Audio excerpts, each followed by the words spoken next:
first and goal. Adams through the middle into the end zone for a Philadelphia touchdown. Wilson with time, throws wide open. Touchdown, Tyler Lockett. And Winston slides through, pressure, gets hit, ball's out. Jalen Smith on the return. Nobody there for Tampa Bay. Touchdown, Dallas Cowboys. It's third down and goal. And Trubisky rolls. And it is a touchdown. Anthony Miller. Goff 7 for 7 on this drive. And through the middle goes Gurley for the touchdown. Second and goal on the fake to Ingram. Breeze throws. Touchdown. Well, now it is time for our game theory and money Super Bowl probabilities. What we've done is each team's probability of not just making the Super Bowl, but winning it as well. So, Bill Smith is with us, our NFL researcher extraordinaire. But quickly, how about we hit the rewind button? Because we got a little clip from our game theory and money Week 1 podcast. And I think one of the three of us is going to feel really good about this. I can't speak for Bill. He wasn't on the record like some of us were. About what their preseason, before any games had been played, projection for which two teams would do battle in the Super Bowl. Now that we've reached the playoffs, this is what somebody had to say about what two teams would be in Atlanta before Week 1 was even played. And your Super Bowl? Are you ready for it? Kansas City and the Saints. Yep, you heard me. Kansas City. That's just crazy. Nope. That's just crazy. Nope. That's it's not crazy. All right, so crazy. Here's the kind of very quick version. That is crazy. That Kansas City defense, you think, can take them to a... that's crazy, Cynthia. It's boom or bust. Look, this means Patrick Mahomes could just light it up. We could see the most electric offense. Look at those weapons. How about that? How about my reaction, by the way? That's crazy. It was the perfect reaction for how it plays out 17 weeks later. Could not have had a perfect reaction. Like, we couldn't script it better right now if we tried to, like, sneak it past the goalie. No. It would sound fake. Exactly. But certainly it's you saw it before anybody else did, that's for sure, because I thought maybe – see, this is where – anyway, I'm not going to continue to make excuses for myself. Just watching Pat Mahomes at Texas Tech, I'm like, there's no way. That guy has no footwork. He runs around like he's like his hair's on fire and just throws the ball all over the place. That doesn't work in the NFL. Yeah, it turns out it does. It works just fine. Well done. Turns out both Cynthia. those teams are the number 1 seed. Yeah, number 1 seeds, and I'm guessing when we get to your percentages, they're going to be the highest percentage team to make the Super Bowl, as your model had them prior to Week 1. So let's start on the NFC side first and get to your Super Bowl to make the Super Bowl so percentages. Win the NFC. Saints, they're 32.2.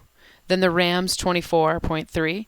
And then followed by the Bears, the Cowboys, the Seahawks, and then the Eagles. So the Bears have 15, and then the Eagles go down to 6.5. So I mean, it's right in order. It's 1 through 6. Yep. You have it just kind of logged in the way that it is seated right now. And I guess that makes sense since the records. Well, it's always going to be. It's always anyone who only has to play 2 games is going to have a much higher percentage, no matter what, right? Just that's the way it's always going to go. So, so you're going to see the same thing on the AFC side of the ball. The other thing that's interesting for this one is like the defenses really are. Like the Bears defense really drives that number, that 15% number, which is the highest for any non 1 or 2 seed.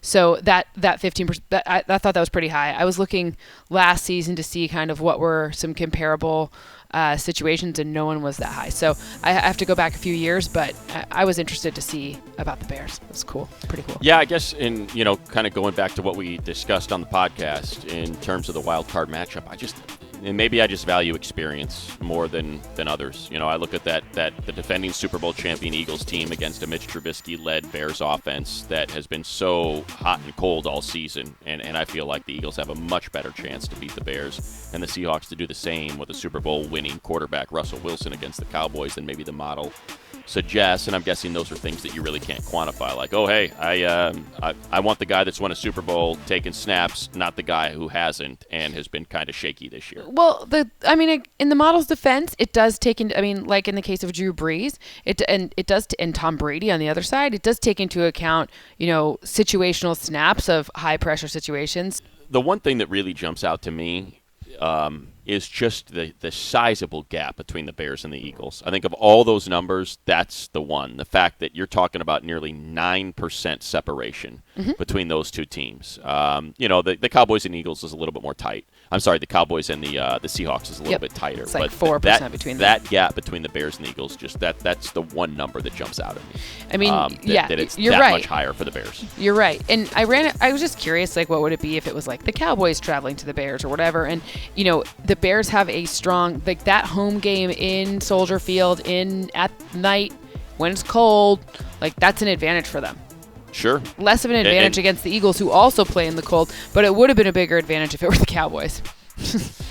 Yeah, I think playoffs. I mean, weather's tough in the playoffs, right? It's certainly it matters to the Saints. I think it matters to the Rams for certain. I mean, we saw how Jared Goff looked, and I don't know how much of that was due to the weather. Well, the Cowboys play indoors, right? So exactly. But I mean, I don't know how much of that was due to the weather for Goff when he went to Chicago for that Sunday night, and how much of it was he was just getting hammered. It's really hard to play when you're horizontal and it's cold. Exactly. In that All order. right, so what about to win the Super Bowl? So that's to win the NFC. Now let's shift to the NFC teams and winning the Super Bowl. Saints 17%, so 16.9. Then Rams 13.1, Bears 8.9, Cowboys 5.7, Seahawks 2.8, and Eagles 2.1. All right, Bill, I've done enough talking. What do you got on this? So for me, the most interesting point here is with the Bears. A lot of times, if you think about it, once you get to the Super Bowl, your percentage to win the Super Bowl should be roughly half. Say it's a 50-50 game. But the Bears, it's right at about 60% of what their number is to win, or to make the Super Bowl is to win the Super Bowl. They're at 8.9% to win it and 15% to make it. So they project, according to the model, as a dangerous team if they get to that final game. When you match them up against their potential counterparts, so in this case, we haven't done the AFC side yet, but you can imagine the Chiefs are high, the Pats are high. When you match them up against them, they have more favorable matchups against a team like the Chiefs or against a team actually even like the Patriots, because the Patriots allow a lot of rushing yards. So it's the more favorable attributes that match up there. And the fact, look, defenses that have really good fronts, really good linebackers, and a really good secondary that causes turnovers. That's a huge driver. Like, remember when the Ravens made the Super Bowl and they were the 6 or 5 seed, whatever. Like they were the 5 seed. The 5 seed with Joe Flacco. It's there's some similarities there, right? Like, this defense really anchors someone's ability to really perform. And short passes that are high percentage, those high percentage passes that basically act like a run game, that's a big difference maker too. So even if it's kind of like, so it's like if you take the Patriots offense, remember like Tom Brady was throwing like millions of passes for like 3 yards each, right? So it kind of, the doppelganger looks like, if you look for matches historically, their offense kind of resembles a little bit more like that, but a little bit more Andy Reid flair to it. And then their defense kind of resembles more like the Ravens with takeaways. Yeah, for me, when you look at the 12 playoff teams, the Bears are one of 2 defenses that are elite. There are a lot of offenses who are elite. So if one of those 2 elite defenses can get there, it seems like they have a better chance than one of the many elite offenses. Yeah, I think that's such a tough one for me to reconcile, though, because it's like when I just think of, the Super Bowl last year and again, going back to Cynthia's preseason projection about the Chiefs, right? It just seems like it is such an that if you don't have offense, like enough offense, like look at I know we'll get to the Ravens in a second, but just speaking in not generalities, but specifics about the Ravens and their season, like almost every one of their games, teams have not performed well. Baker Mayfield threw 3 interceptions, and yet he's driving to win the game in the final 3 minutes. The Chargers had their worst offensive output, and they had a 1st and 10 from the Ravens, 39 down 6. Like, to me, that's hard to sustain if you have to go up against an elite offense. If you don't have a capable offense, I think it's hard to trade punches with the Chiefs, with the Saints. I just don't think they're Rams. Not capable, right? Like the Bears' offense, it kind of gets like overly crapped on. It's not. One way to put it. You know what I mean? Like strategic ability to earn first downs. It doesn't look pretty because you're not seeing like a dominant running back, and you're not seeing like a dominant, like just nasty receiver take the top off of defenses. But they're still earning first downs at an elite pace. Yeah, I think what your model's saying is it's enough. Right. Is that there in fact is enough offense there to There's have a balance, a dominant. right? So it's like right. how much this and this. So Bears lead and the league in takeaways, so they can get that offense a short field. Maybe the offense doesn't have to be explosive. Right, and that's a huge key. No question about it. And I would have more faith in the Bears offense than I would the Ravens. That's for certain. All right, so enough on the Is that it on the NFC? Yeah, good. we're good. All right, let's go to the AFC. Where things get more interesting. Luck fires into the end zone, and that will be hauled in for the touchdown. Eric Ebron. Here's a toss to Williams. Nice cut. He's got the touchdown. A 4th and 10, and here they come. Mayfield's pass is intercepted by Mosley, and the Ravens are going to take the division. Darnold under pressure, brought down, set. There's that other guy, J.J. Watt. Allen running out of time now, lofts it up and it's intercepted. Picked off. J.C. Jackson. 2nd down and goal. It is a touchdown for Damian Williams. I'm surprised the Colts isn't higher than the Chargers, just because I know, having already discussed it with you, that the model says they think the Colts are going to. The model thinks the Colts are going to win. So that would lead me to believe that the Colts should have a higher percentage chance. Well, it's not a very convincing win. Let's right. So I know exactly. So I think that's just the one thing that stood out to me is that the Colts are projected to beat the Texans, yet the Ravens. The Chargers still have a higher percentage to win the AFC. Right. So Colts bad matchups. I mean, look, the Patriots, their secondary for the Colts is troubling. It's just the matchups going forward after that, right? So there you go. It's not them getting to the second round; it's them getting to the Super Bowl. Right, because it's winning the AFC. See my little tiny pea. No, you're good. Cannot process you're things. Good. I can only think one step at a time, not multiple steps ahead. It should be one step at a time. I mean, that'll totally change if the Colts win this game, as I project them to do. They will. That number's going to go up a lot. Certainly will. Certainly will, because they will only have to play 2 games. And they will have already won one. 3, right. To me, the biggest thing that sticks out in the AFC is the difference between the two 12-4 teams that tied for the best record in the AFC. Yeah, right. Just how big the difference between having home field advantage throughout and having to go on the road during the first weekend.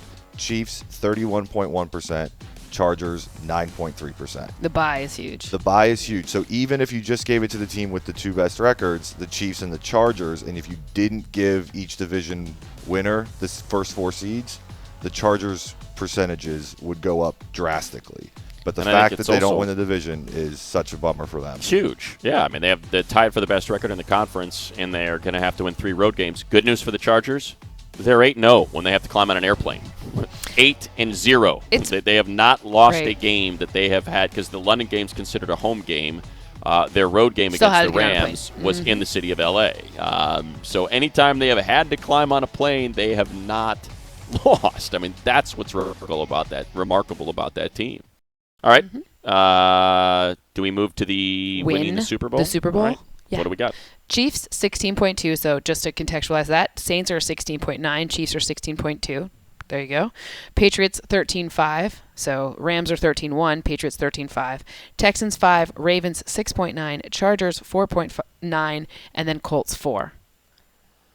Is it bad that I want the Colts? I just want that Patriots going. I won't be surprised. I mean, again, lines.